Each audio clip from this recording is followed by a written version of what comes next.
The social media algorithm is grooming you for mediocrity. Do you smell the rot, or are you too used to the stink? There's something quietly tragic happening to us. Not in a dramatic, movie scene way, but like a room slowly filling with carbon monoxide, silent, odorless, and fatal. We are being fed garbage, every single day. And not just in what we eat, but in what we think, believe, chase, and consume. They feed it to us with a smile. And we swallow it whole, because no one taught us how to taste what's real. This video explores into dark side of social media, telling you how it stops you from becoming the best version of yourself. If you want to become the person you desire to be, stay with us by hitting subscribe and pressing the notification bell. Social media turned your attention span into a junk food diet. And you probably didn't even notice it happening. It started small. A short video here. A quick scroll there. A glance at your phone just to check the time. Then 20 minutes disappear. You sit in silence now, and your fingers twitch. You reach for your device like it's a lifeline. But it isn't silence that's scary, it's what rises in silence that we've forgotten how to face. Thoughts. Memories. That quiet voice inside you, the one that doesn't yell like the internet does. The world used to be slower. Remember? You'd watch a sunset without the urge to record it. You'd read a book and actually feel the weight of the words. Now we skim, swipe, skip. Information floods in faster than we can process. And yet, with all this data, all these posts and updates, we feel empty. Entertained, yes, but not fed. We're like kids eating marshmallows for dinner and wondering why we feel weak. Every post is a sugar hit for the brain. Sweet, addictive, and gone in seconds. But where's the substance? Where's the depth? It's like standing under a waterfall of noise, but your soul's still thirsty. I'm not judging you, I do it too. We all do. Because the modern world is designed to keep us distracted. Depth is dangerous to a system that profits from your inattention. So it numbs you with a buffet of mental fast food, flashy headlines, 10-second videos, outrage loops, endless novelty. And the worst part? It works. But the cost is subtle. It robs us of presence. It blurs our focus. It teaches us to fear stillness, when stillness is where truth begins. We are drowning in information, but starving for wisdom. That's the trade-off. They give you speed. You lose clarity. They give you stimulation. You lose connection. And somewhere along the way, you forget how to be alone with your own mind. But maybe it's time to remember. To turn the noise down. To sit with the silence again. Because beneath all the junk food and clutter, your mind still knows how to be free. You just have to stop feeding it trash. Social media gives you toys so you forget you're in a cage. And the crazy part is that most of us take them gladly. We call it entertainment, like it's harmless. A little Netflix here. A few reels there. A scroll through memes when the silence gets too loud. It feels good. Harmless. But that's how pacifiers work, they soothe, not solve. Just like a baby sucks on one to forget the hunger, we're handed content to quiet the ache. But what exactly are we pacifying? Is it boredom? Maybe. Loneliness?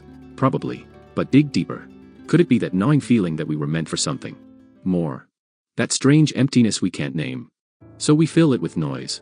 With drama that isn't ours. With stories we don't live. With pixels pretending to be presents. And we laugh and cry at screens while the real world grows quiet. Our relationships thin out. Our days blur together. And slowly, we become spectators of our own lives. Marcus Aurelius once said, "You could leave life right now. Let that determine what you do and say and think." But we don't. We don't live like we're dying. We scroll like we're sleepwalking. Because it's easier to binge than to break. Easier to watch than to wonder. Easier to consume than to create. But here's the truth, even if it stings, every time you escape into a screen, something in your real life goes unfelt, unsaid, undone. That's the cost. Not in money, but in moments. And the worst part? We know it. Deep down, we know. But the pacifier is always within reach. And it's so easy, so soft, so familiar. But comfort isn't the same as freedom, and sedation isn't the same as peace. So I ask you, as I ask myself, what are you numbing? What are you running from? And what might happen if, just for a while, you put the pacifier down and started listening to the silence again? Here's what gets more interesting. They feed you fear, and you feed it to yourself without even knowing it. You wake up, reach for your phone, and within seconds, there it is. Another crisis. Another disaster. Another headline designed to make your pulse race. And you keep scrolling, thinking you're just staying informed. But look closer. How do you feel after 10 minutes of that? Heavier. Anxious. A little more hopeless than before. That's not a glitch, it's the goal. Fear glues your eyes to the screen. It hijacks your attention. It makes you predictable, controllable, and most importantly, profitable. The more afraid you are, the more you'll consume. News, ads, products, opinions that aren't yours. You'll reach for something, anything, to feel better, and they'll sell it to you, over and over. It's a psychological loop, And you're not the only one caught in it. We all are. Because fear works. It sells better than truth. It shouts louder than peace. And it spreads faster than compassion. Division gets more clicks than unity ever will. So they pour the garbage in, day after day, and hope you never pause long enough to realize you've started to rot. You see, you become what you absorb. Not just mentally, but emotionally, spiritually. It seeps into how you see the world, how you talk to others, how you talk to yourself. If all you feed your mind is panic and poison, how can you expect it to bloom with calm and clarity? You can't plant weeds and expect roses. Garbage in, garbage out. It's that simple. So I want you to ask yourself, what are you letting in? What are you scrolling past that's secretly shaping your worldview? What voices do you hear the most, and are they lifting you or burying you? You don't have to be a sponge for the world's fear. You can filter. You can choose better. You can feed your mind something that nourishes instead of numbs. Because what you consume, you become. So guard the gate, and start choosing what flows in, before you rot from the inside. They're convincing you to rot quietly, smiling all the way. And that's what hurts the most. Not just that we're being fed garbage, but that we started to crave it. To call it normal. To dress it up and share it with hashtags. You scroll through highlight reels and curated lives. You chase likes like they're lifelines. You feel a hit of dopamine, a flicker of pleasure, and you think, maybe this is happiness. But deep down, something aches. Something knows this isn't it. They sell you the hustle, the grind, the noise.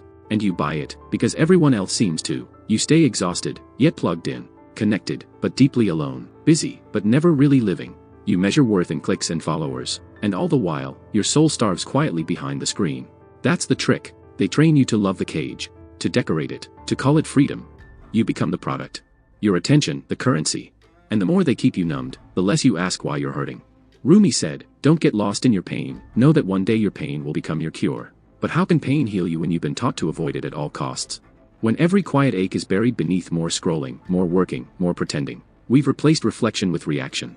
Healing with hiding. And no one talks about it because we're all too busy looking fine. But rot doesn't start outside. It starts within. Quietly. Slowly. In the parts of you that you keep distracted. In the questions you never ask. In the silence you never allow. And the only way out is through. Through the numbness. Through the noise. Through the mirror we're afraid to face. So I'll ask you gently, as I ask myself, what are you really running from? And when will you stop mistaking comfort for cure? Because the moment you stop pretending, healing begins. You don't have to eat what they serve. That's the truth they don't want you to know. You don't have to keep swallowing the noise, the numbness, the empty calories for your soul. Here's the good news, you can stop. Right here, right now. You can turn off the feed. You can turn your attention back toward life, toward things that matter. You can taste real food again. The kind that fills you, not just your schedule or your screen, but your spirit. You can read books that slow you down, that make you feel something real. You can have conversations that don't end in emojis, but in silence, laughter, or tears. You can sit still and not feel afraid of the quiet. Because in that quiet, you start to remember who you are. You can say no to cheap dopamine hits and say yes to something richer, like stillness, patience, presence. You can protect your mind like it's sacred, because it is. Your attention isn't just a habit. It's your power. It's your life force. And every time you choose where to place it, you shape who you're becoming. Thich Nhat Hanh said, the most precious gift we can offer anyone is our attention. That includes yourself. Especially yourself. So be generous with your presence, but careful with your focus. Let your attention return home. To the breath, to the now.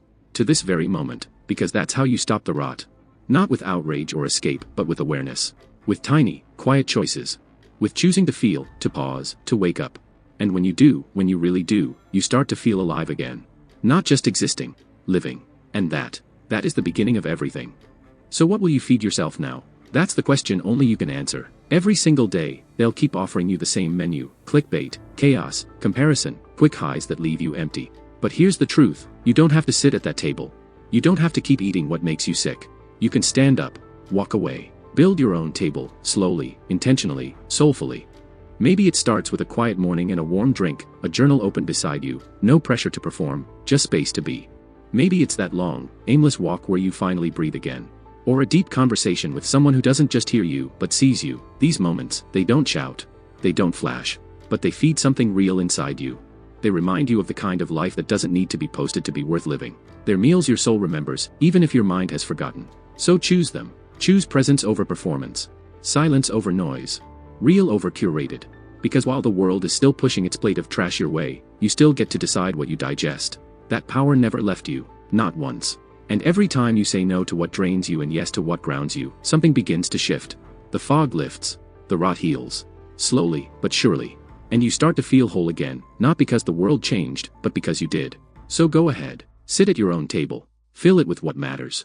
Feed your soul what it's been starving for. And don't forget, you're allowed to feel full again.